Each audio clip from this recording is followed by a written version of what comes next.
This is Andi Purewal for Boxing News. I'm joined by Frank Smith here in Philadelphia. Frank, good to see you. How you doing? How is life treating you? I'm good, mate. I'm good. We're getting some sunshine up here on the 50th floor. It's lovely, mate. I don't think you need any more sunshine after your recent holiday. It wasn't a holiday. Was you not? No, it was meetings. I promise you, it was me. It may, I said this in an interview earlier. It may look nice, but no one puts the bad bits up, do they? No one puts the actual work up. You just put all the pretty-looking stuff up. But it was a nice away day of work. I hope I have away days like that soon, then, Frank. Yes, yeah. It's taken me a long time, though. I've been there 18 years, so, All right, I've got another 8 to go then, so in 8 years' time I'm going to have the same conversation you'll be there in with the you, sun. Frank. Yeah. But yeah, here we are. Boots Ennis, his second fight under the Matchroom banner. A rematch with a man who he produced a dominant performance against previously. Frustrations, Frank, that this is the second fight of his Matchroom deal? Yeah, look, he's got to go in there and do and put in an even more dominating display this time around, and hopefully a stoppage. Look, it's one of those things. It's not a fight where we really wanted to go into, but he's got to go and show an even better performance this time around, and I think he will. And that's why, look, for us it was important to put on a big show as well. You got Bam on there defending his title against his mandatory in Guevara. You got Ray Ford's back out. You got Ernesto Tito Mercado. You got Amo Williams on the card. Khalil Coe's on the card as well. So for us, it was about stacking together a massive card towards the end of the year off the back of some great nights on DAZN. But yeah, look. Boots, a tremendous performance after a long time out against Avanesian back in July. And I think you're going to see an even better Boots Ennis this time around as well. Provided Saturday goes to plan, obviously he's got one fight left on his deal. Where does his future lie in terms of those other fights, those other world title holders? Obviously, a lot of them aren't necessarily on your side of the pond. Yeah. Are they easy fights to make? Are they difficult? Look, I think we want to make the biggest fights possible, whether that's unifications, whether that's fights upper weight as well. He's up for anything. He wants the biggest fights in the sport. There's a lot of talk. A number of the names are at PBC, obviously at 147, but I don't think they're even not at 154, Frank. Sorry, yeah, to 154. but a lot of them are with PBC as well. But there's the Crawford chat as well. He's a free agent essentially. He's had the great night with Riyadh season, but I think.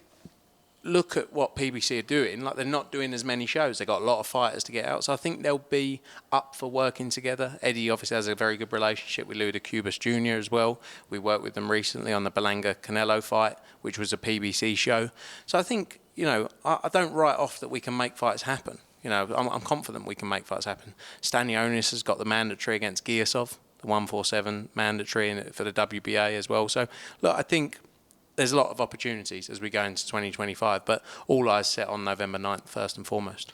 And with Bam Rodriguez as well, you mentioned facing his mandatory, provided that goes to plan. One name on the throat is Junto Nakatani. I know people talk about the Inoue fight, but realistically, that might be some way away if we was to ever see it, that is. But the Junto Nakatani fight would be a tremendous bout to try and make. Yeah, look, Bam is one of those fighters, you talk about fighters who just want big fights. He only wants to be involved in the biggest fights. He doesn't want to take gimmies. He doesn't want voluntaries.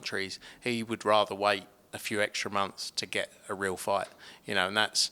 I don't think he's one that's going to be boxing till he's 35 years old. I think he's someone who wants to, at a young age, dominate the sport, as he's shown in just a short space of time what he can do.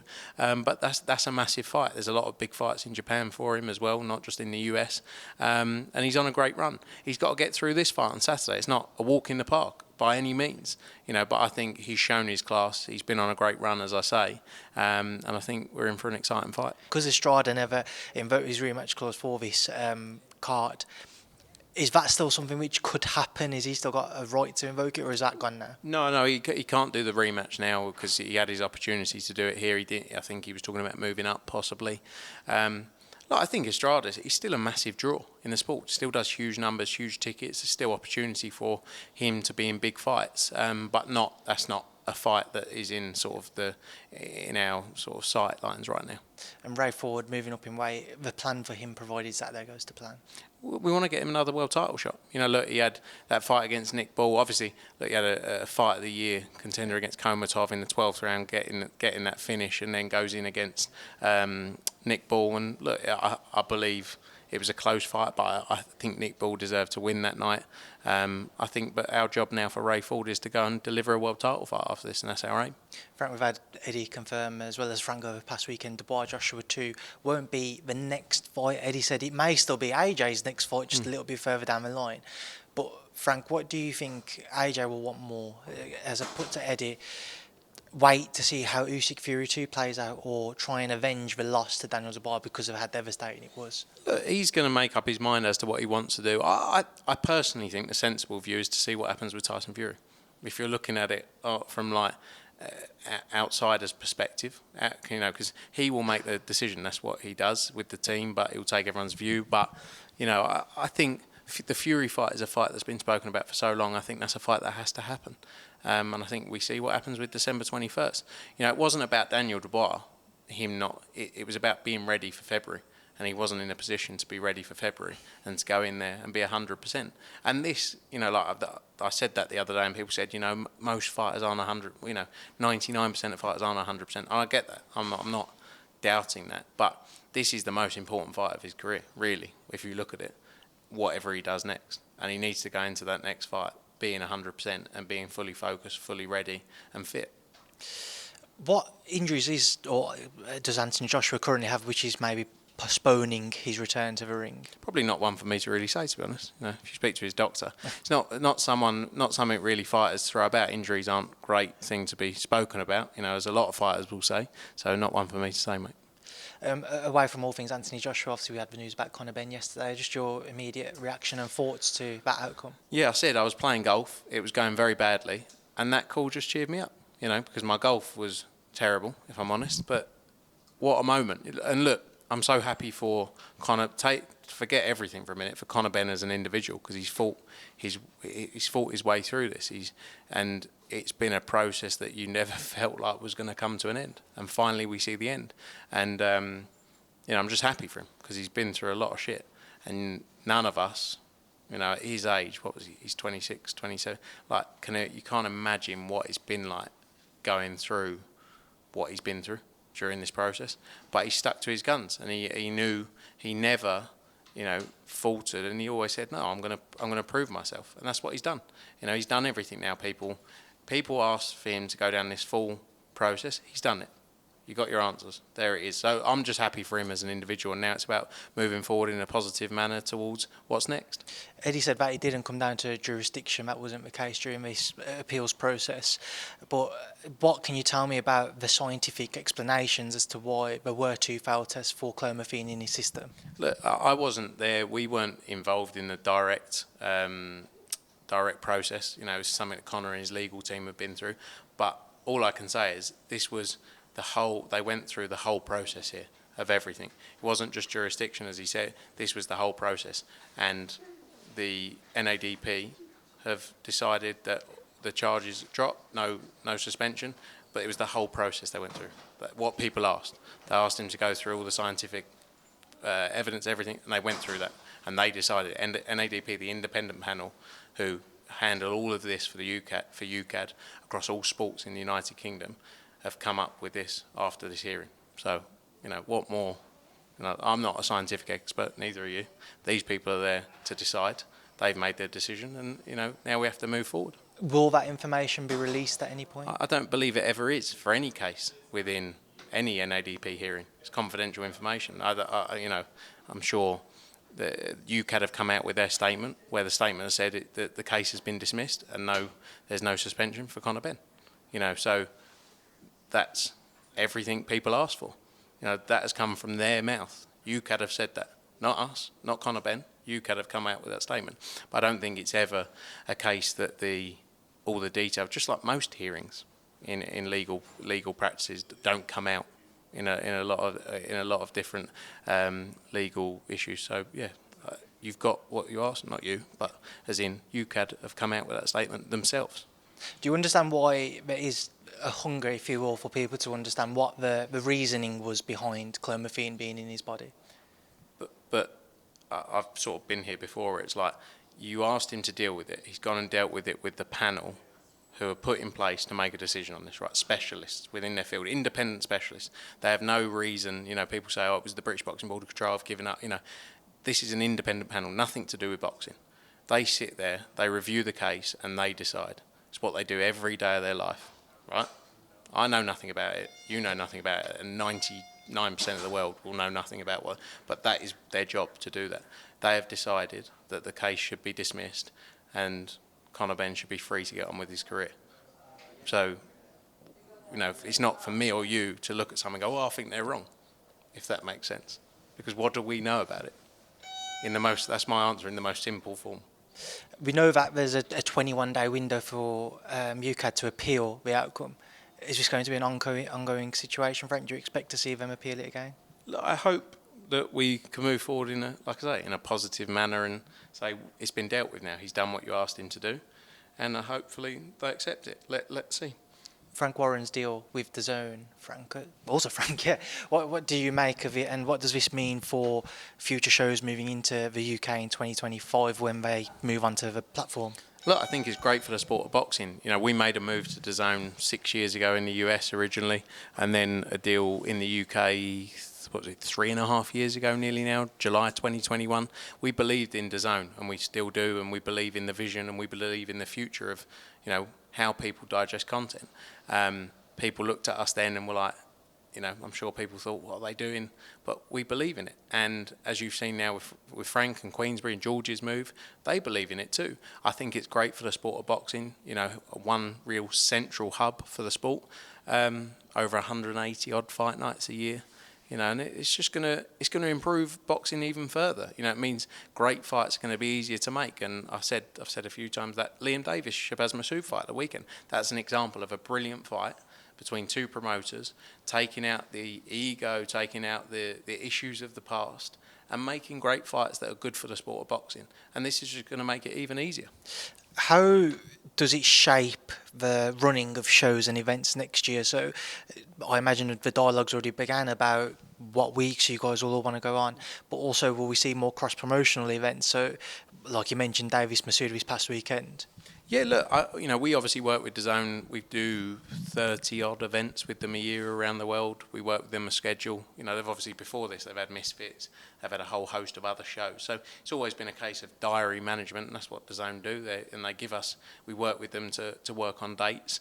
I think when it comes to cross-promotional events, there's definitely going to be possibility to do more of that. 5v5s outside of just Riyadh season. I think all being together and. How the details of it come together, that's one for another day. But it just makes it even easier to make these fights possible. A question I posed to Eddie and I posed to yourself, Frank. Frank Warren said that TNT did want to renew with him, but in the end, obviously, he's made the move to DAZN, or he will be making the move to DAZN rather. The TNT, let's say if they were to leave the sport now, and you've got the Boxer and Sky Sports deal up next year, say if they couldn't come to another agreement and Sky were to leave, do you see that as detrimental to the sport to lose two UK broadcasters, especially with Sky Sports who've been around for many years? Yeah, look, I think times change, don't they? And you only have to look at the US market. Look at Showtime and HBO in the past 5 years leaving the sport of boxing, a sport that they've been involved in for, I don't know, I'll make it up, 30, 40, 50, 60 years, whatever the time frame is. And broadcasters change their direction. They have other things they want to focus on. So anything's possible. It doesn't mean that the sport isn't working. It may just mean they want to focus on other things. Showtime completely changed the direction they were going in. HBO the same. So like people have strategies they work towards, and it may not fit anymore what they want to do. It doesn't mean the sport is in a bad place. It just means that there's only so much room for so much content as well. So if you've got us and Queensberry doing, 30 odd shows in the UK a year, and there's only so much talent that fits in amongst that. So it's not necessarily a bad thing for the sport of boxing. Sky are an amazing platform, and for many years, sort of not carried boxing, but they were where people went to. You had the period prior to us being exclusive where there were all of the promoters really on there doing shows, and they always invested in the sport. But sometimes after, 30, 40 years, times change and they go, okay, now we're going to go in a different direction. I don't think it's bad for the sport. I actually think having a central broadcaster that is putting on great nights can be good for the sport, and it's better for the subscribers as well. If, say, Ben Shalom and Boxer weren't able to renew with Sky, could you see a situation where they moved to DAZN as well? I don't work for DAZN and I don't work for Boxer, obviously, so I can't speak on either of their behalf. So if you're asking my personal opinion as if I was buying rights, would I go and do a deal with Boxer? No, because they've had 4 years to try and deliver something with a big budget from Sky, and what have they done? Like, that's just my honest opinion. So I'm not going to be jumping up and down to go and try and sign them because I've got the leading boxing promoters.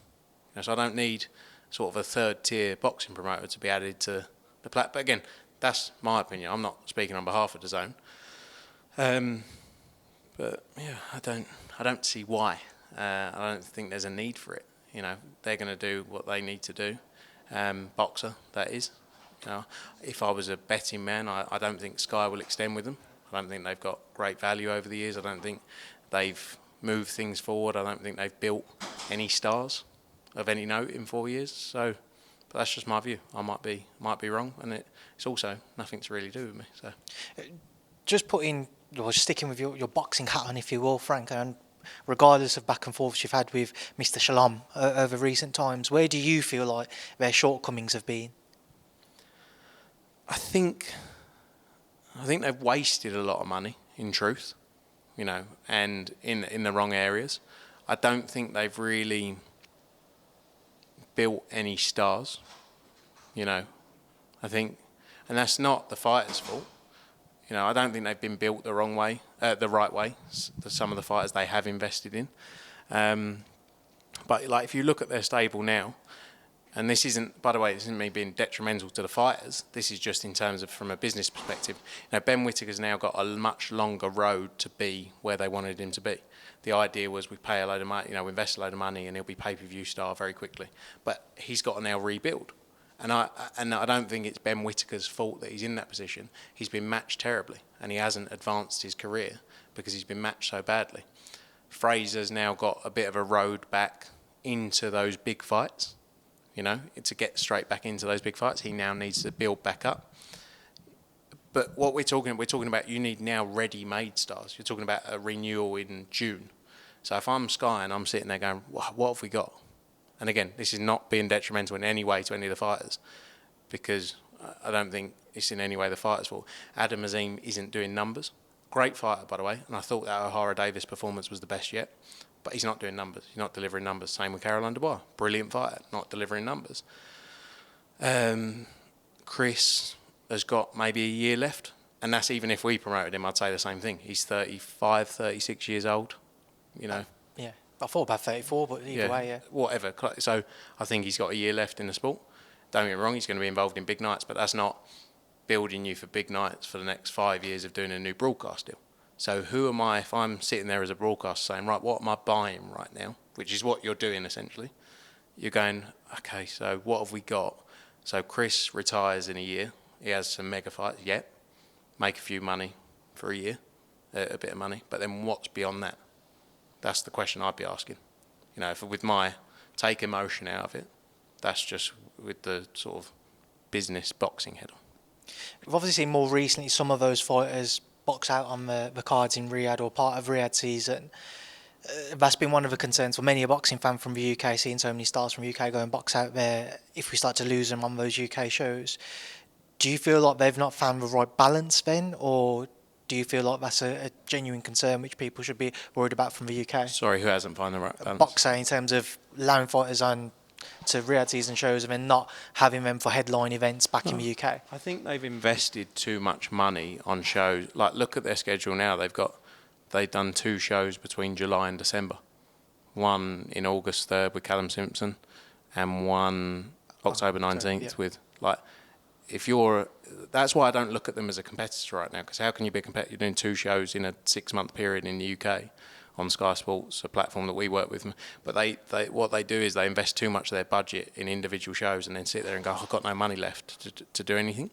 You know, so, and don't get me wrong, I think it's been a period sort of navigating through the Riyadh season events alongside UK shows. But look at our schedule, you know, and we've been unlucky with injuries. You know, our August and September shows, we had injuries that delayed it. So you can paint any narrative you want without the real detail behind it. But Jack Catterall, Regis Prograis, tremendous Saturday fight night show, in my opinion.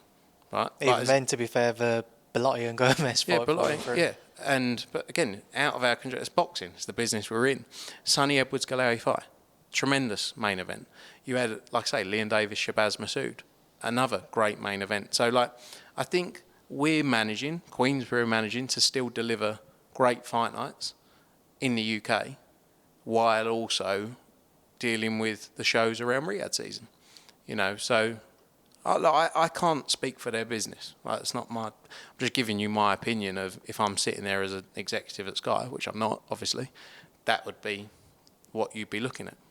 Frank, final thing I want to ask you about, Mr. Joe Cordina did a few interviews, spoke to him as well on Saturday, and he was less than pleased from when the Shakur Stevenson fight fell through because of Shakur's injury, with regards to not having somebody from Matchroom, whether it be yourself, already reach out and explain the situation. He said he saw it on social media, and then he had to speak to Spencer Brown. Spencer Brown then had to chase it to see if there was truth in it.